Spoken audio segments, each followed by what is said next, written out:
In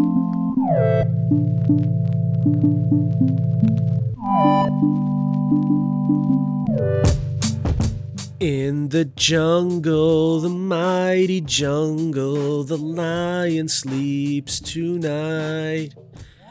Make sure you subscribe to the fucking Strength Classroom. I'd appreciate it so much. What's up, everyone? Welcome to another episode of the Strength Classroom. Today, I'm showing you a heavy, oh so heavy, this is all sarcasm, episode of the Strength Classroom. So if you've ever looked at any one of my ebooks, you'll notice I'm a big fan of rotating, yes, the exercises of max effort, but also the rep ranges. And this helps auto-regulate a bunch of things. So you will see an example that it's like the lowest percentage week. So this is, I like to call them active deloads. So close grip bench with chains, but I also have a pause at the bottom. That's very important because not only are you making the bottom of the lift more challenging with a pause, you're making the top of the lift more difficult with a close grip and with the chains.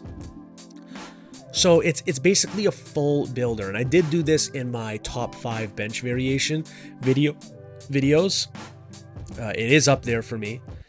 Now, I alternated with kettlebell snatches. This is about 88 pounds. I actually can't remember which ones I used, but this is a good warm up for just about anyone. You're getting an explosive lower body / upper body pull. Let's be honest. It's a full body movement. The only thing it doesn't hit is maybe your chest, but overall it's pretty much activating every muscle in your posterior chain, and it even hits your shoulders a little bit when you're at the top.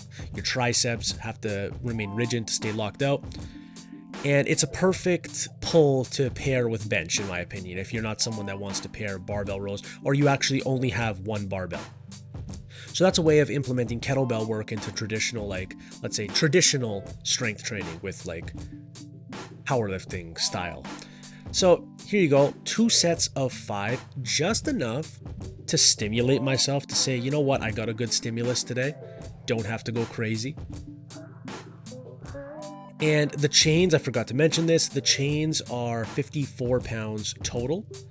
So it's about 280 pounds at the top, which it's interesting because this kind of feels harder than if I were to just do that weight, because I've done 275 for 5 in the past, and this actually felt harder. I feel like it's because your body with the chains, you have to do more. You have to always put more effort as the set's going on because it's constantly getting harder as you're getting to the top. So it's almost like tricking your brain into working harder. And then instead of doing down sets, because I already did like sets of 5, instead of doing down sets with the close grip bench with chains, I hopped into some flat dumbbell bench.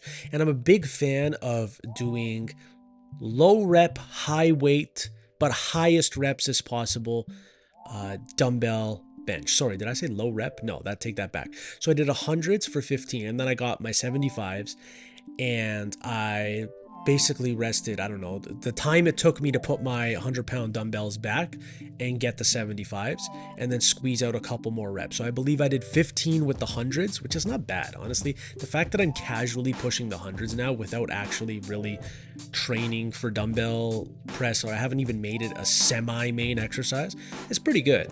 And then I think I did about 12 to 15 reps of the 75s. I like density. I like them thick with 4 C's. Then barbell rows. Now you'll notice when I'm at the bottom, I'm actually rounding my back, and then to initiate the pull, I'm getting my chest up. Very, very key with doing heavy barbell rows. Those 225 felt like a joke. Then I went back and forth with mace swings, with the barbell rows and the mace swings.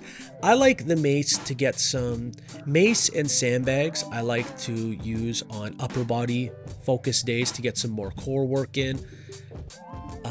I'm not a big fan of, I'm scared to do weighted sit-ups again because I honestly think that's why I injured the muscles in my hip. One was doing the ab wheel. I know what went wrong, and the other just happened at jiu-jitsu. It's fine now. It only bothers me like when I sneeze, but I can jump, I can run, I can do jiu-jitsu. So how hurt can it be? It's just the sneezing. So it must be a very deep muscle that's strained. But I feel like that area got super tight and inflexible because of the heavy weighted sit-ups I was doing. So I'm very wary to start doing them again. So that's why I'm doing core work mainly standing. It's just what it is. I don't want that to happen again. But you can see I'm rounding my back, and that helps lengthen all the muscles of your back, protract your shoulders fully, and then it's more of a complete row. It's not cheating at all. Cheating would be if I like deadlifted it up to my hip and then row. That's a cheat row. That's not what I'm doing. Is not a cheat row at all. That is actually a more superior row, because if you keep your back really rigid the whole time, you're mainly just using a lot of arms, and that kind of defeats the purpose of a row. A row is supposed to be a back exercise, not an arm exercise. There's so many other things you could do for your arms. Here is just how I finished. I did some giant sets. I call these cannonball curls because it's almost like you're holding mini cannonballs. Obviously, this is, sure, it hits your biceps, but obviously the limiting factor is not going to be your biceps. It's going to be your grip. And what I find interesting is your hand is not closed at all. So it's a different form of gripping. It's not like gripping a barbell. It's not like pinching a plate. It's almost like you're crushing something. Think about when you see those guys, like they crush apples with their hands. That is what this is more akin to. And then did some Lou raises. Lou raises are so good. They're so good. I hate it when people jump on an exercise when it first is unveiled. Like I remember there was the Spoto press, and apparently that was the best exercise in the world. And I honestly can't think of it. Oh, there's the croc row. And these are all great exercises. But it's funny how you really see almost everyone do them, and then you see next to no one do them years later. But Lou raises, I don't care if I'm the only person that do them, and lateral raises are better. I don't think I will ever do that exercise less than one time per week, just due to the fact that it makes my shoulders feel great. It pumps up my delts, it pumps up my upper back. Again, it's a long range of motion. It's good for shoulder mobility. It's good for shoulder rehab, prehab, shoulder health, all that stuff. So I rotated those 3 exercises, and I ran through it like 3 to 4 times: the cannonball curls, the Lou raises, and these tricep pushdowns. I'm using a new pulley system. It's the bullet pulley system. I haven't been able to use it to its fullest extent, and when I do, just make sure to look out for that video. But in the meantime, you can check them out. Bullet Pulley. It's a great product. Then, like I said, weighted marches.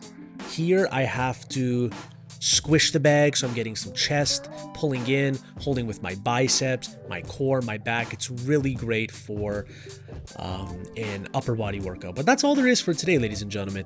If you like this video, I'd really appreciate a like, share, subscribe, all that good stuff. And as always, have yourself a great day.